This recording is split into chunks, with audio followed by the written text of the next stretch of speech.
Welcome children. We are discussing the chapter Reaching the Age of Adolescence. Chapter 10, Class 8. हम अपने previous session में बच्चों adolescent क्या है, प्यूबर्टी क्या है, फिर एडोलेसेंट में क्या क्या चेंजेस होते हैं, फिर एडोलेसेंट का कुछ प्रॉब्लम्स, उसके बाद हॉर्मोन्स के बारे में ऑलरेडी डिस्कस कर चुके हैं। लेकिन आज हम एक बहुत ही इंटरेस्टिंग टॉपिक डिस्कस करने जा रहे हैं और आशा करती हूँ कि आपको आज का ये वीडियो बहुत ही पसंद आएगा। तो जो लोग मेरे चैनल को सब्सक्राइब नहीं किए हैं उनसे मैं रिक्वेस्ट करती हूँ कि मेरे चैनल को सब्सक्राइब कर ले। अगर मेरा ये वीडियो पसंद आए तो जरूर लाइक कर दीजिए और एक अच्छा सा कमेंट दे दीजिए। ठीक है, तो चलिए आज का डिस्कशन शुरू करते हैं। आज हम डिस्कस करेंगे रिप्रोडक्टिव हेल्थ के बारे में और कुछ एडोलेसेंट प्रॉब्लम्स के बारे में। पहले हम कुछ प्रॉब्लम डिस्कस कर चुके हैं फर्स्ट सेशन में।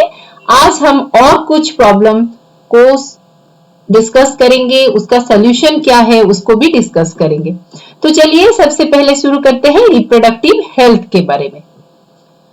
रिप्रोडक्टिव हेल्थ, क्योंकि बच्चों एडोलेसेंट में जो बच्चे होते हैं रिप्रोडक्टिवली मैच्योर होते हैं, they are able to reproduce, तो उनका जो हेल्थ है उसको कहा जाता है रिप्रोडक्टिव हेल्थ। तो इस हेल्थ को, आपके हेल्थ को इस एज में किस तरह हेल्दी रखना है, आपको पता है हेल्दी किसको कहा जाता है, हेल्थ किसको कहा जाता है। According to WHO world health organisation के हिसाब से health is the mental, social and physical wellbeing. It is the state of mental, social, physical wellbeing. मतलब आप हेल्दी कब कहा जाएगा, आप अगर मेंटली हेल्दी हो, सोशली हेल्दी हो और फिजिकली हेल्दी हो।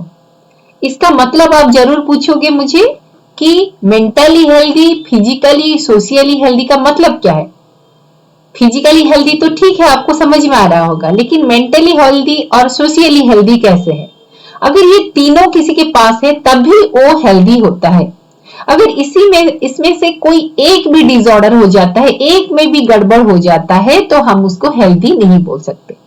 जैसे फॉर एग्जाम्पल मैं आपको बताती हूँ, आपकी क्लास में एक बच्चा है, ठीक है, जो कभी बीमार नहीं पड़ता, काफी देखने में उसका हेल्थ, मतलब मोटापा नहीं बोलेंगे हम, हेल्थ उसका अच्छा है, अच्छा फीचर है, उसका पूरा स्टैंडर्ड हेल्थ है, ठीक है, और पढ़ाई में भी अच्छा है, सब कुछ अच्छा है उसका, ठीक है। लेकिन वो आपके साथ झगड़ता है, गुस्सा बहुत करता है। इससे क्या होता है, उसका दूसरे बच्चों के साथ अच्छा रिलेशन नहीं रहता, गुड रैपोर्ट नहीं रहता। तो ये क्या हो गया, उसका सोशल हेल्थ खराब हो गया। तो उसका फिजिकल हेल्थ तो सही है, ठीक है, और क्योंकि उसका सोशल हेल्थ बिगड़ जाता है, सोशल मतलब सोसाइटी, मतलब क्या है, उसका इमीडिएट सोसाइटी क्या है, क्लासरूम में बाकी बच्चे, टीचर्स, उनके ऊपर वो हमेशा गुस्से में रहता है, बात नहीं करता।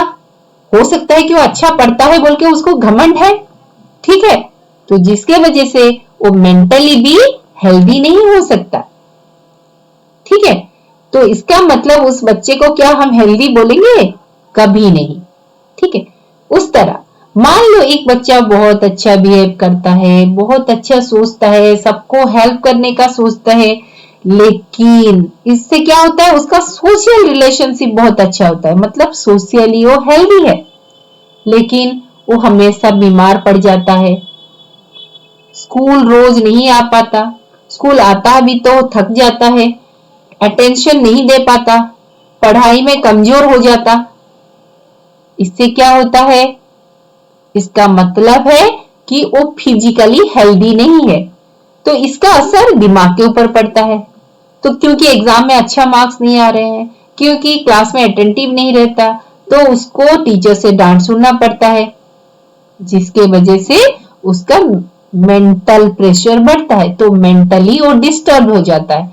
तो फिजिकल हेल्थ सही नहीं रहने की वजह से उसका मेंटल हेल्थ भी बिगड़ जाता है।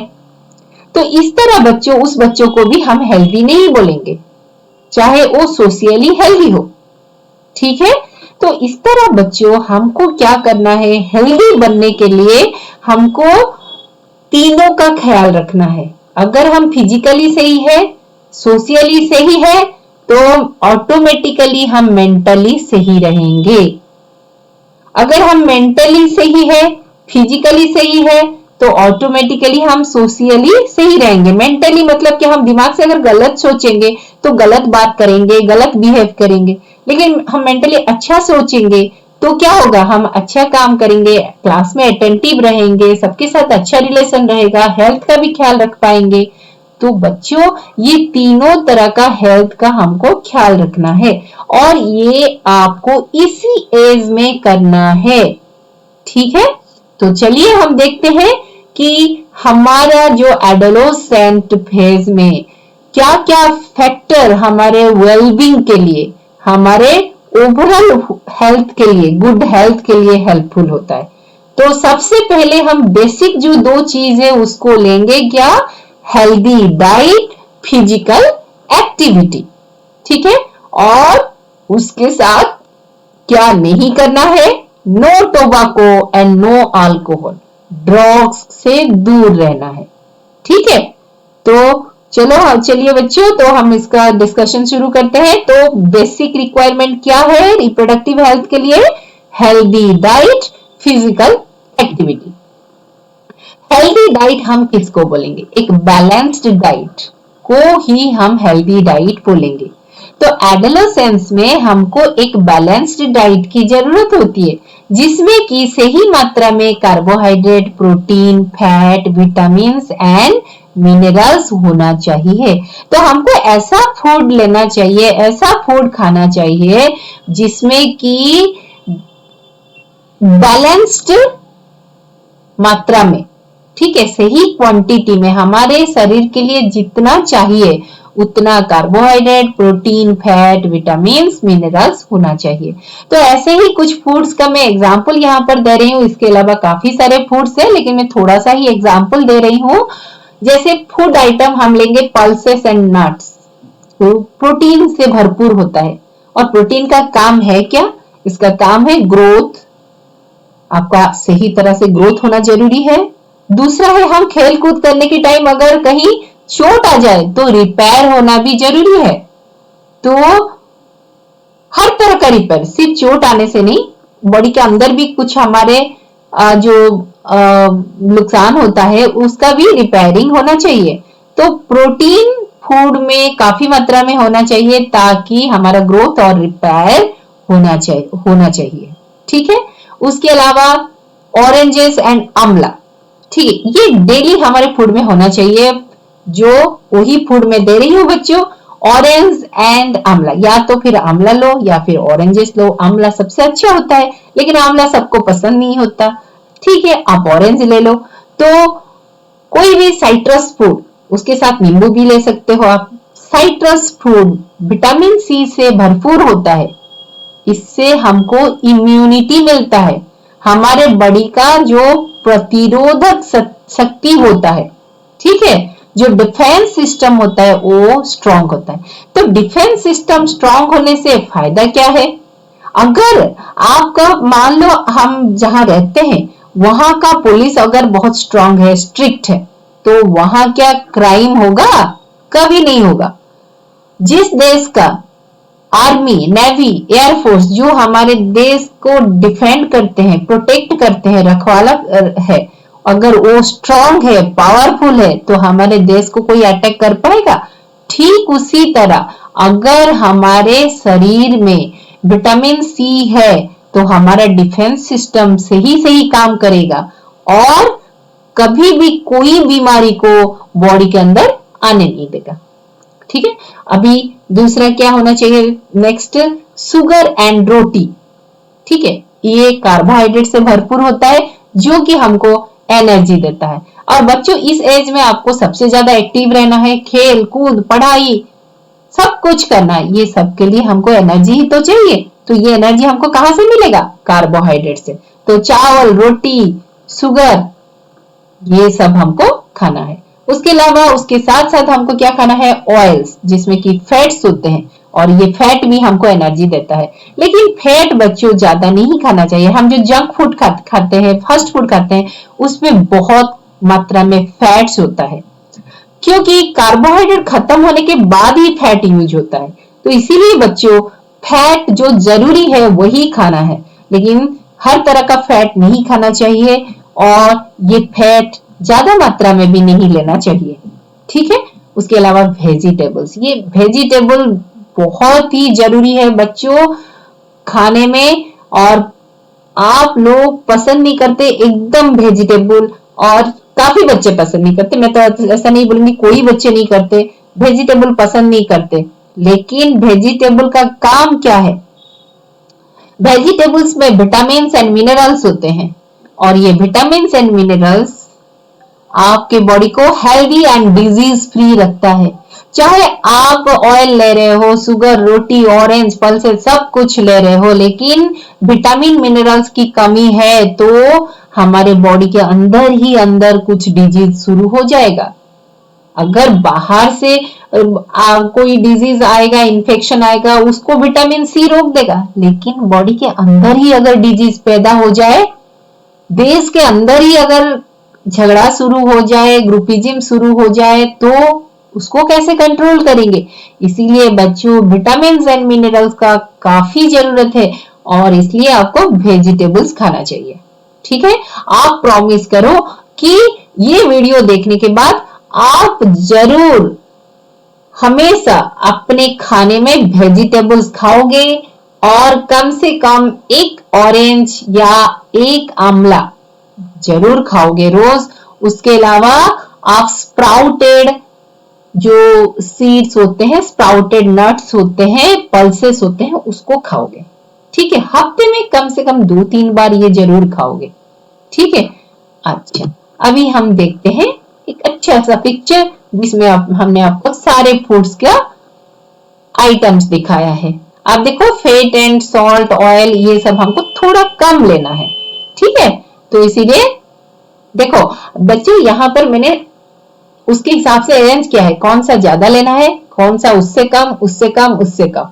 तो ये ट्रायंगल से आपको पता चलेगा कि कौन सा फूड आपको सबसे ज्यादा लेना है, ठीक है, और कौन सा कम लेना है, ठीक है। जो ये ट्रायंगल का बेस में जो है फूड, उसको हमको सबसे ज्यादा लेना है। उसके नेक्स्ट है वेजिटेबल्स, सबसे पहले हमको ग्रेन लेना है क्योंकि हमको उससे क्या मिलता है? एनर्जी मिलता है, ठीक है। और क्या मिलता है? प्रोटीन मिलता है। वेजिटेबल से हमको मिनरल्स मिलता है, तो फ्रूट से भी हमको मिनरल्स वगैरह मिलता है, विटामिन सी मिलता है, विटामिन सारी तरह का विटामिन मिलता है। तो हमको सबसे ज्यादा ग्रेन्स, पल्सेस लेना है, उसके बाद वेजिटेबल्स लेना है, उसके बाद मिल्क या फिर कोई अल्टरनेटिव मिल्क प्रोडक्ट, ठीक है। उसके साथ साथ मीट, मछली वगैरह हम ले सकते हैं और सबसे लास्ट में फैट हम लेंगे।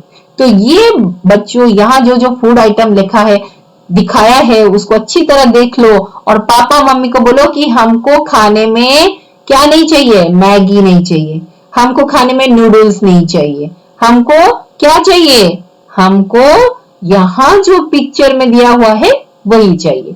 और हमको सब्जी में क्या चाहिए? हमको वेजिटेबल्स चाहिए। 4 बजे क्या चाहिए? फ्रूट्स चाहिए, ठीक है। और हफ्ते में 1 या 2 दिन मीट, फिश, एग ये सब खाएंगे, ठीक है। आप अपना एक शेड्यूल बना लो, उसके हिसाब से खाना शुरू कर दो। देखो आपका तबीयत कैसे, आपका हेल्थ कैसे ग्रोथ करता है।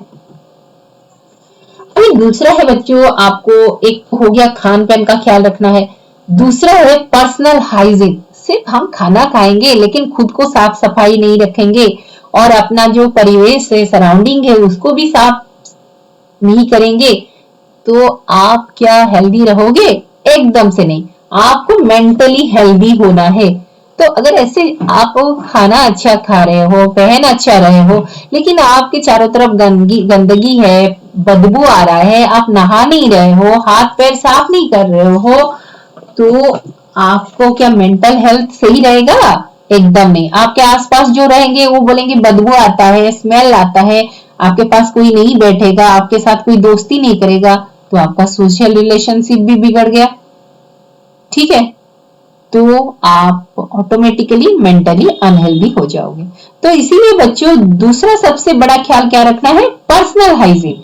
पर्सनल हाइजीन आपका mental, physical and social health तीनों का ख्याल रखता है। ठीक है, और इसके लिए क्या क्या करना है हम आपको बताते हैं। हम आपको पिक्चर दिखाएंगे और उसके साथ साथ हम आपको बताएंगे क्या क्या करना चाहिए। आप देखो, सबसे पहले हमको ओरल हाइजीन। हम दिन में 2 बार हमको तो ब्रश जरूर करना चाहिए। ठीक है, खाना खाने के बाद सुबह जब हम उठते हैं तब आप कर सकते हैं, और खाना खाने के बाद एक बार ब्रश करना चाहिए। क्योंकि बच्चों आप जानते हो खाना खाने के बाद कुछ खाना जो हमारे दांत के बीच में जो गैप होते हैं उस गैप में रह जाते हैं, और उस गैप में रहने के वजह से धीरे धीरे क्या होता है, वहां पर बैक्टीरिया ग्रोथ करता है, और बैक्टीरिया एक एसिड रिलीज करता है जिसकी वजह से हमारे दांत और मसूड़े नष्ट होने लगते हैं। ठीक है, तो हमारे मुंह को सबसे पहले साफ करना चाहिए, और इसीलिए बच्चा जब धीरे धीरे बड़ा होने लगता है ना, मम्मी पापा उसको ब्रश करना सिखाते हैं, तो अच्छी तरह ये ब्रश करना चाहिए। सिर्फ नाम के वास्ते ब्रश नहीं करना चाहिए, पापा मम्मी के डर से नहीं करना चाहिए। अपना खुद का ख्याल रखना है, खुद का ओरल हाइजीन के लिए, मुंह का हाइजीन के लिए हमको साफ सुथरा रहना है। ठीक है, दूसरा है रेगुलर बात करना है, अच्छे से नहाना है। क्योंकि बच्चों हम अगर नहीं नहाएंगे तो मैंने आपको बताया था स्वेट ग्लैंड, हमारे शरीर से जो स्वेट निकलता है वो स्वेट क्या होगा, उससे बदबू निकलेगा। अगर वो स्वेट जमेगा बॉडी के ऊपर तो एक तो बदबू निकलेगा, दूसरा है उसमें काफी तरह के बैक्टीरिया, वायरल इन्फेक्शन सब होने लगेंगे, फंगल इन्फेक्शन, स्किन डिजीज होने लगेंगे। और क्योंकि बॉडी से बदबू आएगा स्वेट का, तो कोई दोस्त आपके पास नहीं आएगा। ठीक है, तो आप किसी से दोस्ती नहीं कर पाओगे, तो इससे आपका सोशल हेल्थ बिगड़ जाएगा। तो इसीलिए आपको रेगुलर नहाना चाहिए। तीसरे पिक्चर में आप देख रहे होंगे कंघी कर रहे हैं। तो बच्चों मैंने देखा है अक्सर क्या होता है, बच्चे घर में जिस दिन रहते हैं, स्कूल जिस दिन नहीं जाते उस दिन कंघी नहीं करते। ठीक है, तो बच्चों ये भी एक हाइजीन का ही पार्ट है। आपको रोज आपको एक शेड्यूल बनाना है, आपको एक टाइम टेबल बनाना है कि मुझे इसके बाद ये काम करना है। ब्रश कर लिया, देन उसके बाद में अपना टॉयलेट साफ हो गया, उसके बाद हम नहा लिए, नहाने के बाद कंघी करना जरूरी है। कंघी करने से एक तरह का मतलब हल्कापन महसूस होता है। आपके अगर मुंह में बाल गिर रहे हैं, आपको बार बार मुंह से बाल हटाना पड़ रहा है, ये क्या अच्छा लगता है? एकदम अच्छा नहीं लगता। एक तो खुद को अच्छा नहीं लगता, दूसरा है अगर बाल अगर बिखरे हुए हैं तो देखने वाले भी पसंद नहीं करते। ठीक है, और सोचेंगे कि ये कितना गंदा बच्चा है, बाल कंघी नहीं करता, उसके बाल में जुए होंगे, तो हम उसके पास नहीं बैठेंगे, फिर आपका दोस्ती गई। तो इसीलिए बच्चों बाल कंघी करना चाहिए, जरूरी है। उसके बाद फुट का हाइजीन। काफी बच्चों का आप देखोगे पैर में इतना गंदा होता है, खेल कूद करके आते हैं, पैर नहीं धोते, बिस्तर के ऊपर उठ जाते हैं, गंदा कर देते हैं। मम्मी पापा डांटते रहते हैं, उस डांट का कोई फर्क नहीं पड़ता। लेकिन आपको मैं बता दूं बच्चों, पैर का ख्याल ना आपको हाइजीन का बहुत खास ख्याल रखना है। क्योंकि हमारे देश में क्यों बोलूंगी मैं, पूरा वर्ल्ड में सबसे बड़ा बीमारी अगर है तो वो डायबिटीज है। काफी लोग उसमें जो मतलब काफी लोगों को ये बीमारी है, और उस बीमारी का शुरुआत होता है अनहाइजेनिक कंडीशन ऑफ फुट का अनहाइजेनिक कंडीशन से वो शुरू होता है। ठीक है, वो पहला सिम्टम वहीं से दिखाई देता है। तो बच्चों आपको फुट का हाइजीन सबसे पहले रखना है, ठीक है। उसके बाद टॉयलेट हाइजीन, रेगुलर अपना बाउल साफ होना चाहिए, ठीक है। जो बाउल साफ, अगर पेट साफ नहीं होता तो तरह तरह के, पेट में अगर गंदगी रहेगा तो बीमारियां आपको कभी नहीं छोड़ेगा, इसीलिए पेट साफ रखना है। लेकिन और एक चीज है, बच्चे क्या करते हैं, टॉयलेट में मोबाइल यूज करते हैं, बुक लेते हैं, ये सब करते हैं। ये सब नहीं करना चाहिए बच्चों, क्योंकि उसमें देखो टॉयलेट तो एक कोई मतलब आराम करने वाला जगह है ही नहीं। तो वहां पर अगर हम ये ले जाते हैं तो उसके अंदर जो जीवाणु मतलब आपका जो माइक्रो ऑर्गेनिजम्स होते हैं वो चारों ओर स्प्रेड हो जाते हैं। तो बच्चों टॉयलेट के टाइम में भी हाइजीन मेंटेन करना, टॉयलेट के बाद अच्छी तरह शौच होना, ये सब बहुत जरूरी है। उसके बाद आप देख सकते हो हैंड हाइजीन। अभी तो कोरोना के टाइम में आपको हर बात पे हैंड वॉश करने के लिए कहा जाता है, लेकिन ये हमारा कर्तव्य है बच्चों कि हमको हैंड वॉश करना चाहिए। खाने से पहले, खाने के बाद हाथ को साफ करना चाहिए। खाने का चीज, कोई चीज पकड़ने के लिए, कुछ भी करने के लिए हमको हैंड, बाहर से आए हम घूम फिर के तो हमको हैंड वॉश करना चाहिए, ठीक है। हाथ और पैर तो बाहर से आने के बाद हाथ, पैर और मुंह, ये तीनों को धोना है। Then next, coughing and sneezing hygiene. तो अगर आपको कफ या स्नीजिंग हो रहा है तो आपको सोचना चाहिए कि मेरे से ये कफिंग और स्नीजिंग किसी और को स्प्रेड ना हो। दूसरों का हेल्थ का ख्याल रखने के लिए आपको कफिंग एंड स्नीजिंग के होने के टाइम अपने मुंह पे कपड़ा रखना चाहिए, ठीक है। क्योंकि हम जब छींकते हैं या कफ करते हैं, खांसते हैं, तो उस टाइम हमारे मुंह से कितने सारे माइक्रो ऑर्गेनिजम्स एयर में चले आते हैं उसका पता नहीं लगा सकते हम। नेक्स्ट आप देख सकते हो होम हाइजीन। बच्चों आप क्या करते हो, आप सब लोग तो नहीं बोलूंगी, लेकिन ज्यादातर बच्चे, मैं अपने घर में भी देखती हूँ, बच्चे क्या करते हैं, पढ़ाई खत्म, बुक इधर उधर पड़ा रहेगा, उठ के खेलने चले जाएंगे। खेलने के बाद खेलने का जो आइटम्स है वो इधर उधर बिखरा रहेगा, पढ़ने चले जाएंगे। गाना गाने जाएंगे, हारमोनियम खुला रहेगा। तो बच्चों इससे क्या होता है, मम्मी पापा गुस्सा होते हैं, आपको डांटते हैं, ठीक है। फिर आप गुस्सा हो जाते हो कि मम्मी हमेशा डांटती है, क्योंकि इस एज में मम्मी पापा अच्छा नहीं लगते ना, मम्मी पापा के ऊपर बहुत गुस्सा आता है ना। तो मम्मी पापा अच्छा बात बोलेंगे तो भी गुस्सा आएगा, आप गलत काम करोगे तब भी आपको लगेगा कि आप अच्छा काम कर रहे हो, है ना।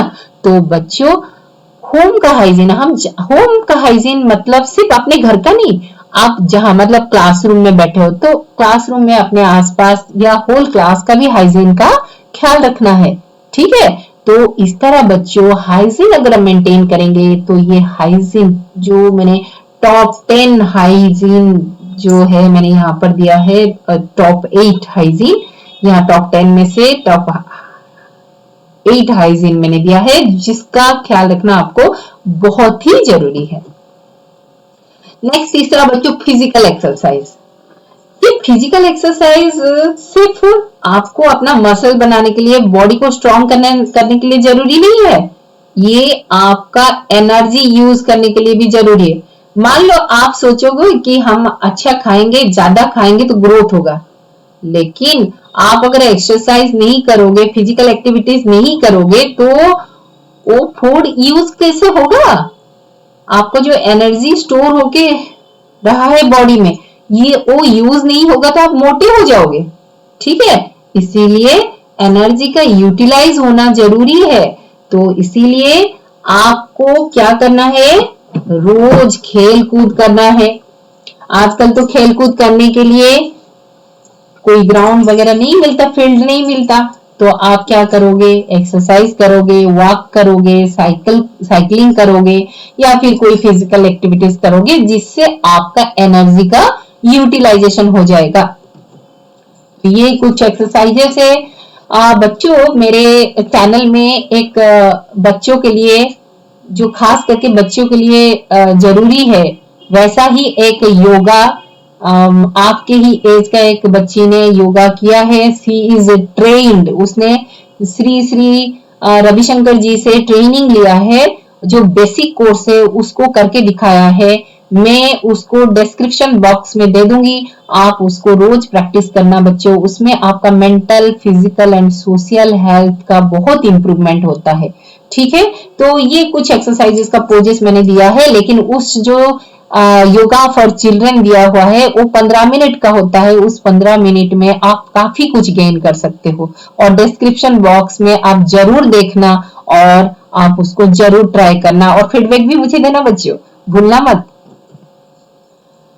और सबसे बड़ा खतरा जो आपको होता है इस एज में ना, वो होता है ड्रग्स।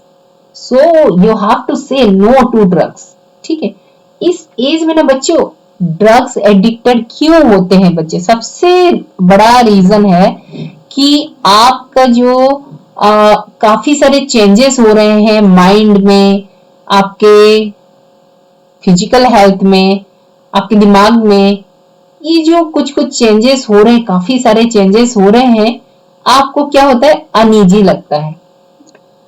तो आपको मैं बता चुकी हूं कि आपको समझ लेना चाहिए कि ये सब वरीड होने की चीज नहीं है, ये काफी नेचुरल चीजें हैं। लेकिन बहुत बच्चे क्या करते हैं, बाकी जो कुछ बच्चे होते हैं जो गलत रास्ते पर जा चुके हैं, या फिर कुछ लोग अपना बिजनेस बनाने के लिए बच्चों को अपने कब्जे में कर लेते हैं, बच्चों को मिसगाइड करते हैं, बच्चों को बुद्धू बनाते हैं, बच्चों को बोलते हैं कि तुम्हारे बॉडी में ऐसा नहीं होना चाहिए, तुमको ऐसा फीलिंग नहीं आना चाहिए, ये बहुत गलत है। और आपको मैं एक बहुत अच्छा तरीका बनाता हूँ, आपको मैं कुछ ड्रग्स देता हूँ, आप इसको ट्राई करो, आपको काफी रिलीफ मिलेगा। ठीक है, तो अगर आप वो ड्रग्स ले लेते हो तो आपको रिलीफ तो मिलता है, लेकिन ये नशा है बच्चों। आप उस ड्रग्स के बगैर जिंदा नहीं रह सकते।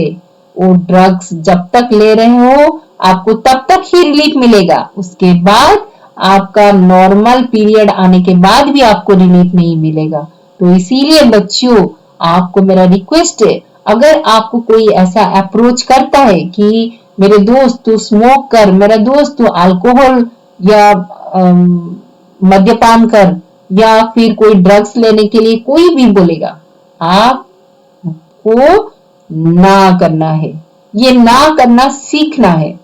ठीक है, और ड्रग्स मतलब तो मेडिसिन भी ड्रग्स होता है ना, लेकिन ये ड्रग्स कब लेना है, जब हमको डॉक्टर बोलेंगे। डॉक्टर तो आपको रोज लेने के लिए नहीं बोलेंगे, वो तो डोज होता है उसका, 3 दिन 4 दिन, दिन में 1 बार 2 बार, ऐसे टाइम फिक्स रहता है। तो डॉक्टर के प्रेस्क्रिप्शन के बगैर अगर कोई आपको देता है खाने के लिए, एकदम से आपको नहीं खाना चाहिए। ठीक है, एक बार अगर आप एडिक्ट हो जाओ तो आप इससे छुटकारा नहीं पा सकते बच्चों। ठीक है, जिसके वजह से आपका मेंटल, फिजिकल, सोशल सब चीज आपका अफेक्ट हो जाएगा, एंड धीरे धीरे क्या होगा, हमको बहुत सारे बीमारी भी हो जाएंगे। ठीक है, देखो यहाँ एक मैं आपके लिए एक पिक्चर दिखा रही हूँ। देखो बीच में एक बच्चा खड़ा है, ठीक है, उसके चारों तरफ इतने सारे बच्चे हैं, कोई स्मोक कर रहा है, कोई ड्रिंक कर रहा है, और सब लोग क्या बोल रहे हैं आपको, कोई बोल रहा है स्मोक ट्राई करो। दोस्त है, आप मना नहीं कर सकते ना, मान लो आपका बहुत क्लोज दोस्त है, वो आपको बोल रहा है, आप मना नहीं कर सकते ना, है ना। और ये इधर आपके कुछ दोस्त है ड्रिंक कर रहे हैं या फिर कुछ गलत काम कर रहे हैं, आप बोले कॉमन यार डू इट, आप बोल करो, कुछ नहीं होता, एक बार ही तो करोगे, अच्छा लगेगा तो करना, नहीं तो मत करना, ऐसे बोलते हैं ना। लेकिन बच्चों आपको समझना है कि ये गलत है, ये गलत काम है। तो आपको करना क्या है, देखो आपको करना है कि काम एंड से नो टू ड्रग्स। आपको कुछ नहीं बोलना है, आपको हाँ भी नहीं बोलना है, ना भी नहीं बोलना है। ना बोलोगी तो गुस्सा हो जाएंगे, आपके दोस्त है ना।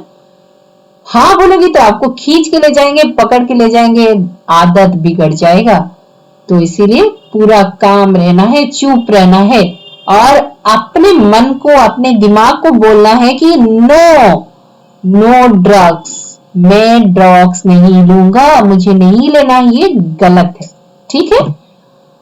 अभी बच्चों हम पढ़ेंगे HIV। आपने सुना होगा सबने एड्स के बारे में। HIV एक वायरस है जो कि एडोलेसेंट पीरियड में बच्चे अगर गलत रास्ते पे जाते हैं, ड्रग्स सिरिंज से लेना शुरू करते हैं, या फिर बहुत सारे दूसरे तरीके हैं जिससे काफी सारे हमारे एडोलेसेंट के जो बच्चे हैं उनको HIV हो जाता है, HIV पॉजिटिव हो जाते हैं। तो इसीलिए बच्चों HIV के बारे में आपको जानना बहुत ही जरूरी है। HIV यानी human immunodeficiency virus. AIDS यानी एक्वायर्ड इम्यूनो डिफिशियंसी डिजीज। ये जो डिजीज है वो HIV वायरस की वजह से होता है। ये डिजीज अगर एक बार हो जाए तो ये कभी क्योर नहीं हो सकता, इसके लिए कोई मेडिसिन नहीं है, कोई दवाई नहीं है, और ये एक आदमी से दूसरे आदमी में स्प्रेड हो सकता है। ठीक है, इसीलिए इसको हम क्योर नहीं कर सकते, इसीलिए हमको प्रिवेंट करना है। ठीक है, तो इस डेंजरियस डिजीज से हमको खुद को बचा के रखना है। ठीक है, लेकिन बच्चों हमारे समाज में बहुत कंजर्वेटिव है ना कुछ लोग, तो कुछ मिसकंसेप्शन है कि ये जो HIV है किसी को छूने से स्प्रेड हो जाता है, किसी का यूज किया हुआ सामान यूज करने से स्प्रेड हो जाता है, ऐसे कुछ मिसकंसेप्शन है। ठीक है, इसीलिए बच्चों हमको ये जानना जरूरी है, और खास करके आपको ये जानना जरूरी है क्योंकि आपका जो एज है ना, आप बहक जाते हो, तो आपको ये जानना जरूरी है कि किस माध्यम से ये HIV एक पर्सन से दूसरे पर्सन में ट्रांसमिट होता है और किससे नहीं होता। तो ऊपर कुछ पिक्चर दिए हुए हैं बच्चों हमने, जिससे कि HIV ट्रांसमिट होता है एक पर्सन से दूसरे पर्सन में। फर्स्ट वाला है, अगर कोई इन्फेक्टेड पर्सन, किसी के बॉडी में HIV है, उसके साथ अगर सेक्सुअल रिलेशनशिप रखा जाए तो दूसरे पर्सन को HIV हो सकता है। दूसरा है, आप देख सकते हो, मदर को अगर HIV पॉजिटिव है तो उसके पेट में पल रहा बच्चे को भी HIV हो जाता है।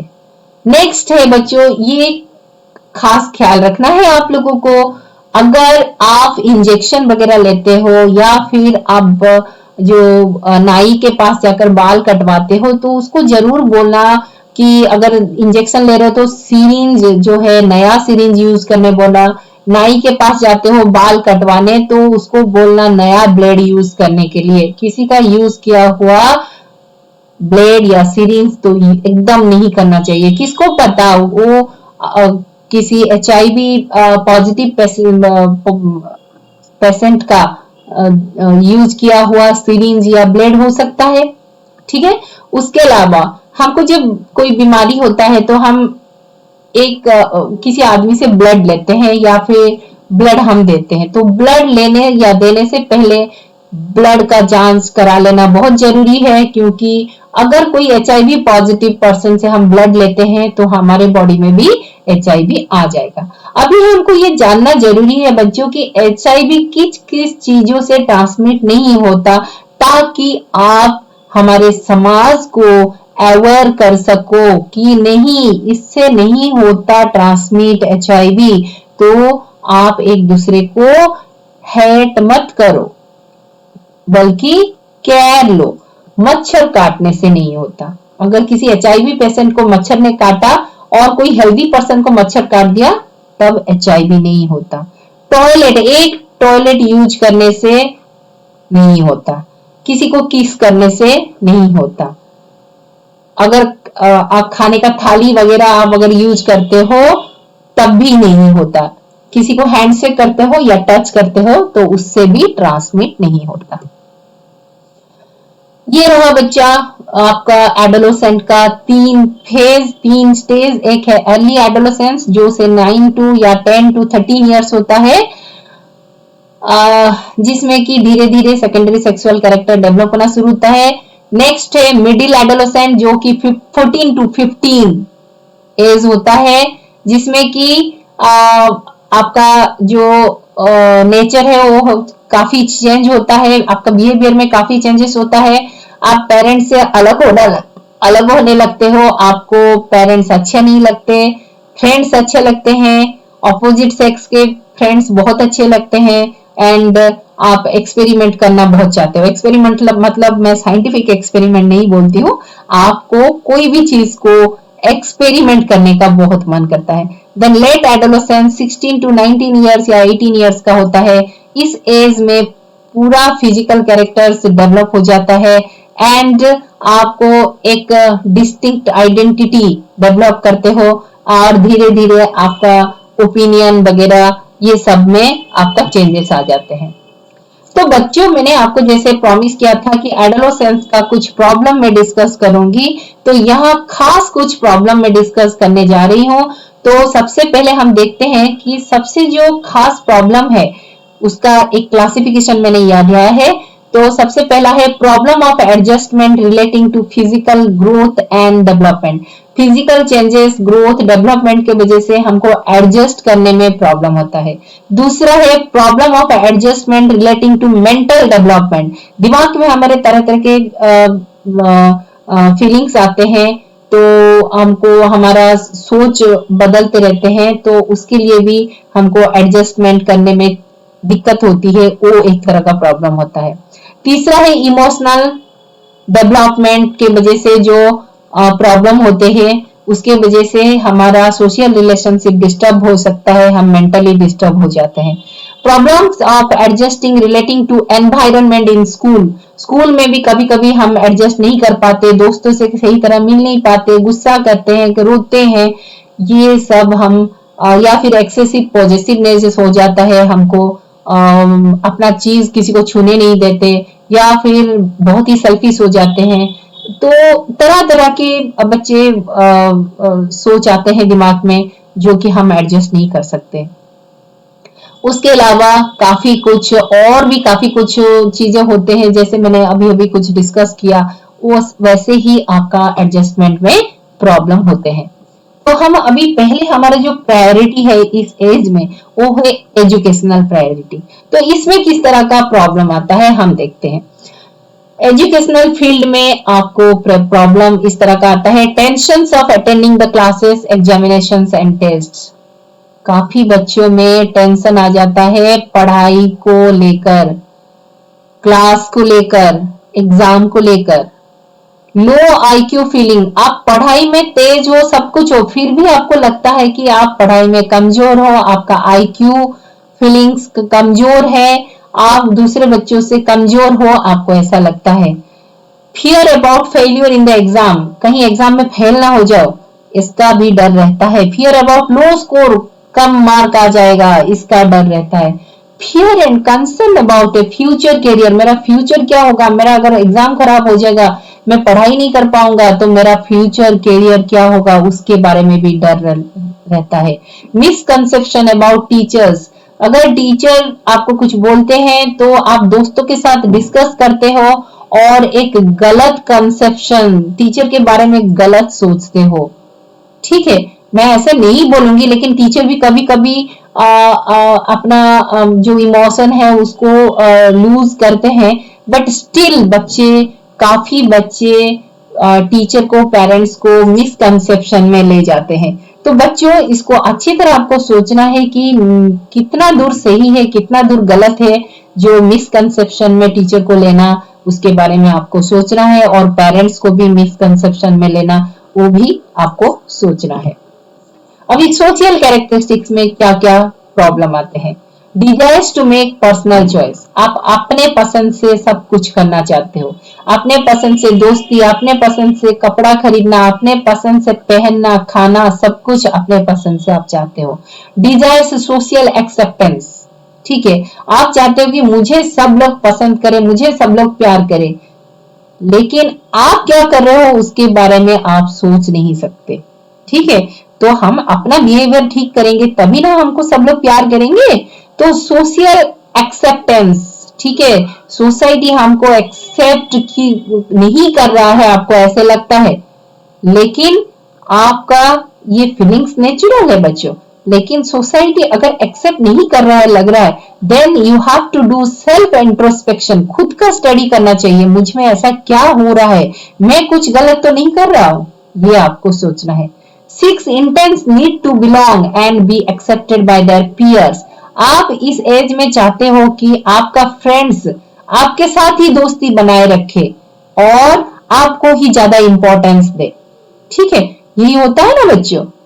खुद सोच के देखो, ये वीडियो देखने के बाद आप देखो, आज संडे है ना, आप ये वीडियो देखोगे, देखने के बाद आप आज सोचो ये जो मैं बोल रही हूँ पूरे मतलब सच है कि नहीं।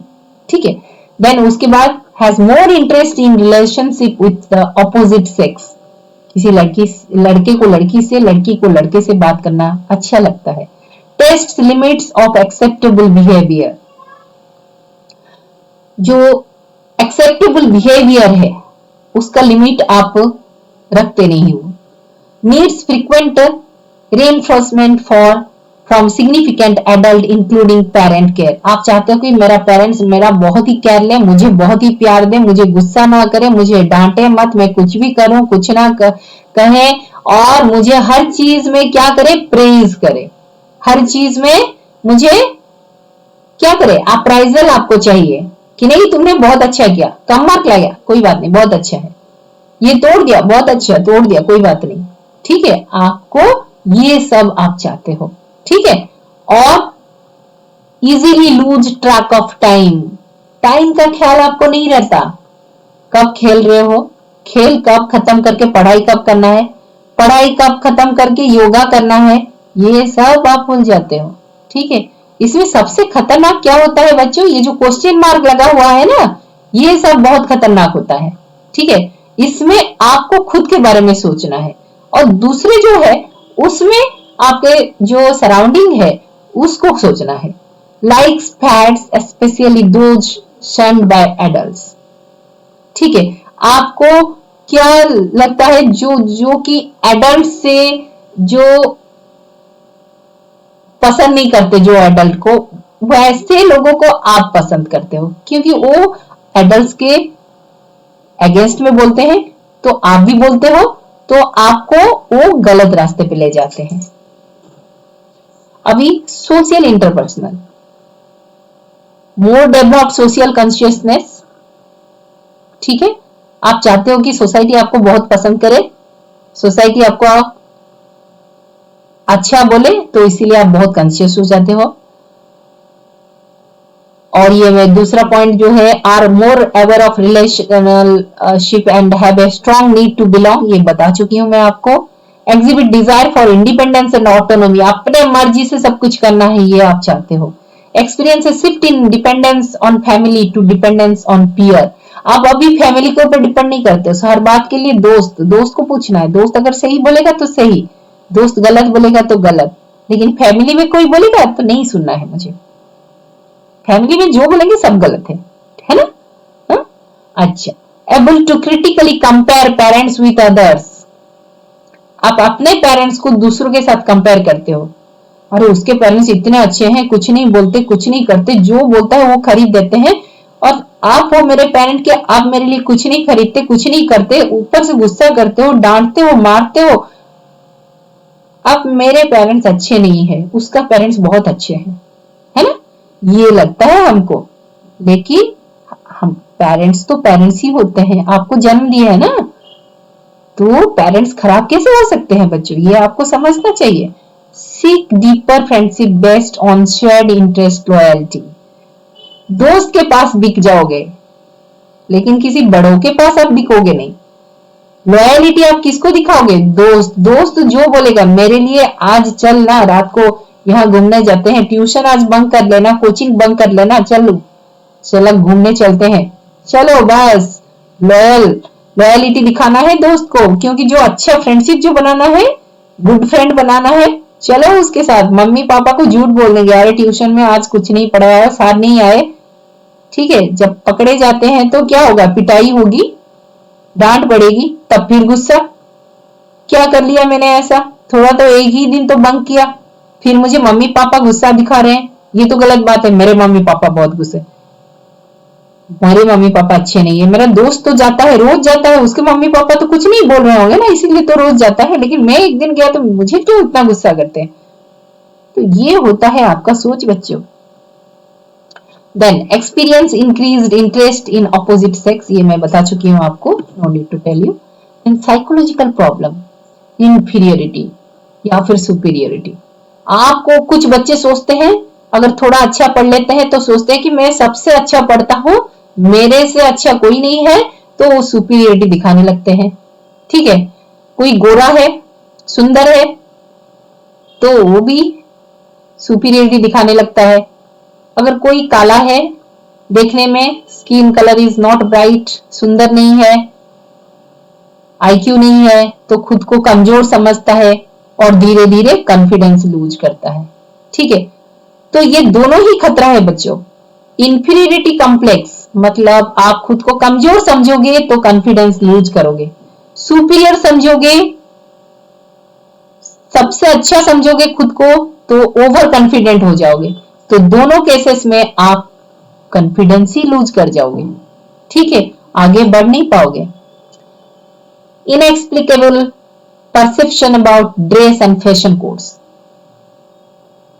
तो आपको ड्रेस, फैशन, इसका खास ख्याल खास इंपॉर्टेंस दोगे, और कोई कुछ पहनता है तो उसके ऊपर आप ज्यादा पसंद करते हो, दोस्त जो पहनते हैं या फिर उसके प्रति आप अट्रैक्ट हो जाते हो और उस तरह का कपड़ा, उस तरह का फैशन कोड आप बनाना चाहते हो। Wrong and unrealistic ideologies about friendship and courtship, गलत चीजें दिमाग में घुसाते हो फ्रेंडशिप के बारे में। जैसे मैंने बताया, अच्छा फ्रेंडशिप बनाने के लिए कोई दोस्त अगर तुमको बुलाता है कि ट्यूशन बंक कर, कोचिंग बंक कर, स्कूल बंक कर, आप बंक करते हो, तो फ्रेंडशिप के लिए ये करना जरूरी नहीं है बच्चों। अगर कोई दोस्त आपको दोस्ती बनाने के लिए, ऐसा काम करने के लिए बोलता है, तो वो दोस्त आपका दोस्त नहीं है, वो दुश्मन है, ये आपको समझना है। ऐसे ऑपोजिट सेक्स के साथ भी अगर कोई आप रिलेशन डेवलप करना चाहते हो, उसमें भी अगर आपको कोई मिसगाइड कर रहा है, आपको सोचना है कि क्या गलत है क्या सही है। ये एज तो एकदम ऑपोजिट सेक्स के प्रति अट्रैक्ट होने का प्रॉपर एज नहीं है। Even though you have the feelings, आपको फीलिंग्स चाहे आ रहा हो, लेकिन इसमें अट्रैक्ट नहीं होना चाहिए।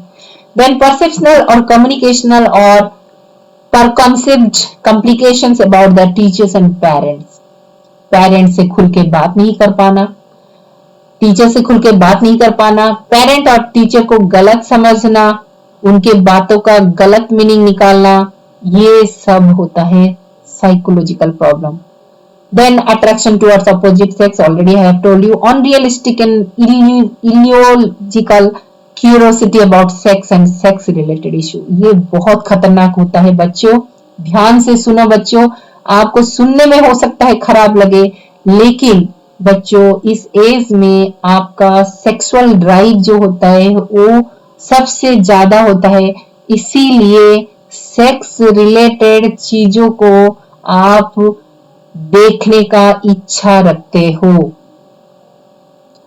और मेरा ये 25 साल का एक्सपीरियंस में मैं ये आपको बताती हूँ बच्चों, इसके वजह से कितना कुछ क्राइम कर लेते हैं बच्चों।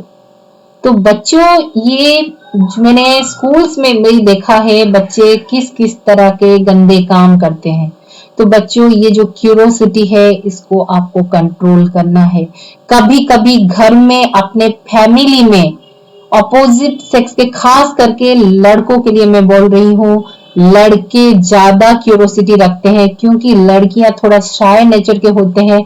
क्यूरोसिटी होते हुए भी they don't expose, but boys they expose this their curiosity, और they can't control over their psychological problem, इस तरह का प्रॉब्लम के ऊपर कंट्रोल नहीं कर सकते।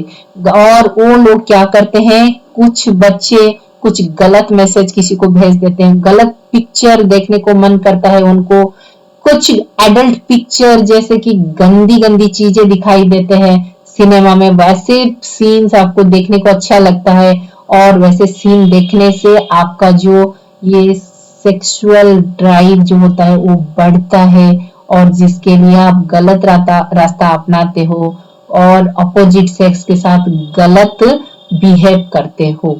तो बच्चों मैं आपको ये रिक्वेस्ट करूंगी, आपके मन में आने से आप भगवान से प्रार्थना करो कि भगवान मेरा ये मन से ये ऐसा चिंता ऐसा भावना आप निकाल दीजिए, मेरा मदद कीजिए। और सबसे बड़ी बात बच्चों मैं आपको प्राणायाम योगा करने बोल रही हूँ ताकि आपका मन शांत रहे। और ये बहुत गलत काम होता है बच्चों, ऐसा गलती करते हैं बच्चे, स्कूल में पकड़े जाते हैं, घर में पकड़े जाते हैं, पेरेंट्स स्कूल में आकर टीचर्स को कंप्लेन देते हैं, क्योंकि पेरेंट्स तो देखो, पेरेंट्स सोचते हैं कि अगर हम कंट्रोल नहीं कर पा रहे हैं तो टीचर्स कम से कम कंट्रोल कर देंगे।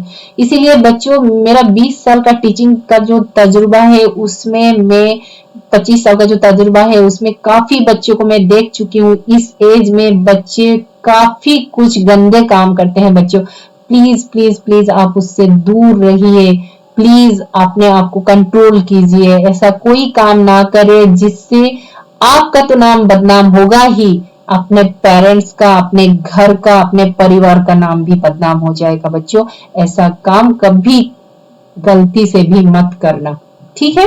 Then exceptional vulnerability to suicide psychology, ये सबका नहीं बोलूंगी बच्चों, लेकिन काफी बच्चे क्या होता है, जैसे अभी मैं आपको बता दूं सुशांत सिंह राजपूत का जो डेथ हुआ, वो डेथ से वो इतना उसको प्यार करते थे कि जैसे उनका डेथ हुआ तो कुछ बच्चों ने सुइसाइड कर लिया।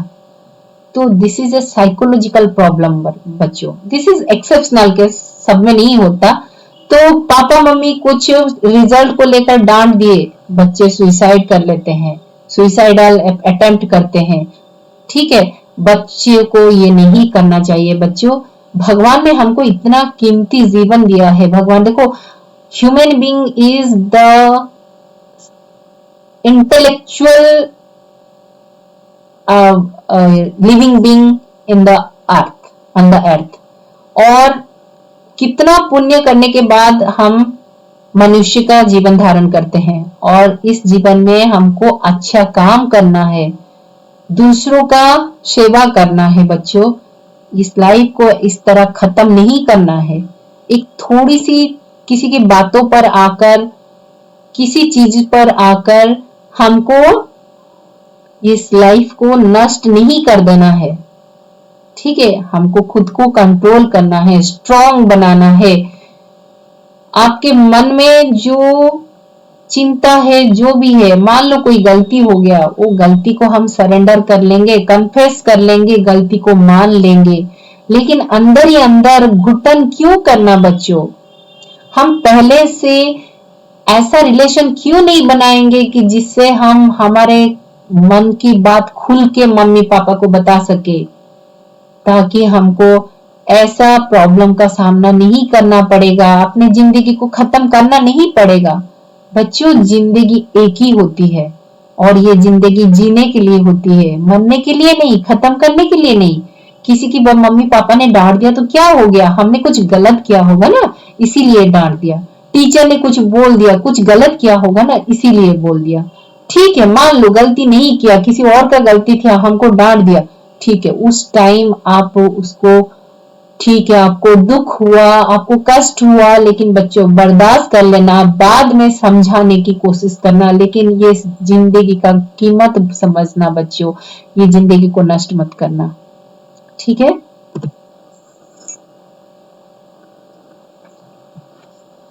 और इसका नतीजा, ये सब प्रॉब्लम का नतीजा क्या होता है बच्चों, देखो डे ड्रीम्स, दिन में सपना देखते हो। ऐसा सब क्यों होता है, आप दिन में सपना देखते हो, आपने कोई सिनेमा देखा, वो सिनेमा में ऐसे स्टंट कर रहा है, वो ऐसे फाइटिंग कर रहा है, आपको आप उस फिल्म का एक विलेन जैसा बनना चाहते हो या हीरो जैसा बनना चाहते हो। लेकिन बच्चे ये सब कोई सिनेमा भी हीरो नहीं करता, वो कोई विलेन भी नहीं करता, ये सब बना बनाया है। लेकिन अब मतलब ये सब आर्टिफिशियल है, उसको देख के आप बहक जाते हो, ठीक है। और दिन में सपना देखना शुरू करते हो। दिन में सपना देखना बहुत गलत काम है, ठीक है। लेकिन सपना देखना कोई गलत नहीं है, लेकिन सपना सिर्फ सपने में अगर रह जाए तो हमको दुख होता है। सपने को हमको साकार करने के लिए काम करना है, और जो सपना को हम सच नहीं बना सकते वैसा सपना हमको क्यों देखना, हमको नहीं देखना। आपको समझना है बच्चों, और समझने के लिए एक बड़ों का आशीर्वाद चाहिए, बड़ों का सपोर्ट चाहिए। तो उस बड़ों से हमको सपोर्ट बनाए रखना चाहिए, हम बड़ों से रिलेशनशिप अच्छा बनाए रखना चाहिए। और एडोलेसेंस एंड क्राइम, मैं बता चुकी हूँ आपको किस तरह का क्राइम बच्चे करते हैं इस एज में, ठीक है। स्मोकिंग नहीं करना है बच्चों, मैं बता चुकी हूँ। यूज ऑफ ड्रग्स, अल्कोहल, ये सब नहीं करना है। मीथ एंड मिसकंसेप्शन, ठीक है। ये ज्यादातर आजकल के बच्चे इतना विश्वास नहीं करते, बट स्टिल देन मिसकंसेप्शन कुछ होता है। जैसे मैंने HIV के बारे में बताया है, उसको लेकर दिमाग में घुटते रहते हैं। अगर कुछ हो गया तो बच्चे सोचते रहते हैं कि कहीं ऐसा तो नहीं हो गया, वैसा तो नहीं हो गया। द लेक ऑफ मैच्योरिटी, बच्चों का मैच्योरिटी, दिमाग का मैच्योरिटी नहीं होता बच्चों, आपका इतना सोचने समझने का शक्ति नहीं होता आप में, इसीलिए आपको दूसरों का हेल्प लेना है। लेकिन दूसरा मतलब कौन है दूसरा? वो दूसरा आपका पेरेंट्स है, जो आपका बुरा कभी नहीं सोचते। सेंस ऑफ इनसिक्योरिटी, आप खुद को इनसिक्योर सोचते हो, आप सोचते हो कि आपका पेरेंट्स आपका क्या ख्याल नहीं रख रहे हैं, आपका टीचर्स आपका ख्याल नहीं रख रहे हैं। ऐसा सेंस नहीं होना चाहिए बच्चों, आपका ख्याल रख रहे हैं, सब रख रहे हैं। और सबसे पहले तो आपका ख्याल खुद को रखना है बच्चों, ठीक है। अभी ये कुछ मैं पेरेंट्स के लिए मैं 2 स्लाइड डाल दी हूँ। Help adolescence to overcome problem. बच्चों, आपका जो ये प्रॉब्लम है, हमको ऐसे नहीं छोड़ देना है आपको। ये पेरेंट एंड टीचर का काम है आपके लिए एक रोल मॉडल बनना, प्रॉपर कम्युनिकेशन रखना बच्चों के साथ, और फैमिली मैटर में आपको भी इन्वॉल्व कराना जरूरी है। आपके साथ भी डिस्कशन करना चाहिए, आपके साथ भी डिसीजन लेने में आपको भी कुछ पूछना चाहिए। एंड आपको जो बॉडी में जो चेंजेस हो रहे हैं, जो सेफ सेक्स, ये सब के बारे में मम्मी पापा का काम है कि बच्चों को आगाह करे। Good habits, morals, sharing, autonomy, freedom, instil confidence, ये सब चीज के बारे में आपको बताना आपके पेरेंट्स का काम है। तो बच्चे पेरेंट्स से कैसे खुल के बात करेंगे, इसके लिए बच्चों का जितना रोल है उससे कहीं ज्यादा रोल है बड़ों का। अगर आप कुछ बोल रहे हो तो बच्चों को भी पूछ लेना चाहिए, बेटा हम अगर ऐसा करेंगे, हम अगर मान लो हम यहीं पर एक गार्डन बनाना चाहते हैं, तुम्हारा क्या ख्याल है बेटा? तो बच्चे को कितना अच्छा लगेगा, मेरी मम्मी पापा मुझे कितना इंपॉर्टेंस दे रहे हैं। तो आप अपना कमेंट्स रखोगे ना, तो आपको भी अच्छा लगेगा, मम्मी पापा को भी अच्छा लगेगा। ऐसे करते करते आप धीरे धीरे क्लोज हो जाओगे। बी ए मॉडल। आपको कुछ करने से पहले मम्मी पापा को या बड़ों को आपके सामने ये सब करके दिखाना है कि आप भी ऐसे करते हो, आप अच्छा काम कर रहे हो, ताकि बच्चे भी अच्छा काम करेंगे। Create time to communicate. आजकल क्या होता है, both the parents are working in most of the family and then don't get time to give their child and even बच्चों को साथ बात करने के लिए भी टाइम नहीं होता उनके साथ। ये बहुत ही जरूरी है, और जिसके वजह से बच्चे गलत रास्ते दोस्त ढूंढते हैं और गलत रास्ते पर उनको दोस्त ले जाते हैं, या फिर बाहर के कोई आदमी उनको गलत रास्ते पर ले जाते हैं। Provide time for your teenagers to decide whether or not to talk, ठीक है। से व्हाट यू मीन। कोई बात आपने बोला तो उसका मीनिंग पूछो बच्चों को, बच्चे समझे आप मैंने क्या बोला। कभी कभी क्या होता है, आपने कुछ बोल दिया, बच्चे ने डर के मारे कुछ नहीं बोला, समझने का एक्टिंग कर लिया और हमने सोचा कि बच्चे ने समझ लिया, उसके बाद हमने टास्क दे दिया, बच्चा नहीं कर पाया तो हमने उसको मारना पीटना डांटना डपटना शुरू कर दिया। ये कौन सा सही बात है? हम बड़ों का भी तो गलत है ना। तो बड़े भी इसमें थोड़ा जागरूक होना चाहिए। So your teenagers, you are interested, आपको ये दिखाना है, ये पेरेंट्स से मेरा अनुरोध है कि आप टीनेजर्स को दिखाइए कि आप इंटरेस्टेड हो उनसे बात करने के लिए, आप इंटरेस्टेड हो उनसे कम्युनिकेट करने के लिए, उनसे कमेंट लेने के लिए, ये सब आपको दिखाना है। यूज आई मैसेज, ये सबसे जरूरी है बच्चों। बच्चों को नहीं, ये मैं पेरेंट्स को बोल रही हूँ। पेरेंट्स जब बच्चे को कोई सीख देते हैं, अगर हम सीख डायरेक्टली ऐसे देंगे तो बच्चे नहीं मानेंगे, क्योंकि हम इस एज से गुजर चुके हैं। तो हमको अपना एग्जाम्पल देना है, मैं ऐसा था, मैंने ऐसा गलती की थी, उस गलती का नतीजा क्या हुआ, उसके वजह से मुझे क्या क्या प्रॉब्लम का सामना करना पड़ा, ये सब बताना है। मैंने ऐसा अच्छा काम किया था तुम्हारे एज में, मुझे क्या क्या अप्राइजल मिले, क्या क्या प्रशंसा मिले, क्या अच्छाइयां मिले, उसको भी बोलना है। उससे ही बच्चे सीखेंगे। बच्चे पेरेंट्स से मेरा ये निवेदन है। सबसे अंत में मैं पेरेंट्स से हाथ जोड़ के निवेदन करूंगी कि इस एज में बच्चों का खास ख्याल रखना है, बच्चों के साथ ज्यादा टाइम देना है, बच्चों के साथ कम्युनिकेट करना है, ताकि बच्चे आपसे खुल के बात कर सके। तो इसी के साथ मैं अपना ये जो सेशन है खत्म करती हूँ। आशा करती हूँ बच्चे पेरेंट्स दोनों को ये पसंद आई होगी। आप मेरे चैनल को जरूर सब्सक्राइब कर दीजिए। फिर से मैं रिक्वेस्ट करूंगी, एक लाइक कर दीजिए, एक अच्छा सा कमेंट दे दीजिए। अंत तक वीडियो देखने के लिए बहुत बहुत धन्यवाद। Thank you.